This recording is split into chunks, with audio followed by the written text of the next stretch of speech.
Amerika Birləşmiş Ştatlarının prezidenti Donald Trump İran İslam Respublikasına qarşı mümkün hərbi əməliyyat planlarını gizli şəkildə təsdiqləyib. Bu barədə nüfuzlu Wall Street jurnalı nəşri Amerika Birləşmiş Ştatlarının administrasiyasındakı mənbələrə istinadən məlumat yayıb. Məqaləyə görə Trump və onun Milli Təhlükəsizlik komandasının hazırladığı hücum planı artıq Pentaqon və Mərkəzi Komandanlıq tərəfindən razılaşdırılıb.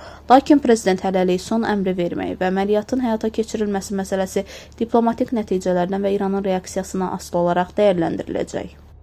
Mənbələrin verdiyi məlumata əsasən hücumun əsas hədəfi İranın Fordo şəhərində yerləşən yeraltı nüvə zənginləşdirmə obyektidir. Amerika Birləşmiş Ştatlarının kəşfiyyatı bu obyektin son aylarda aktivləşdiyini və uranın 90%-ə qədər zənginləşdirilməsi səviyyəsinə yaxınlaşdığını qeydə alıb.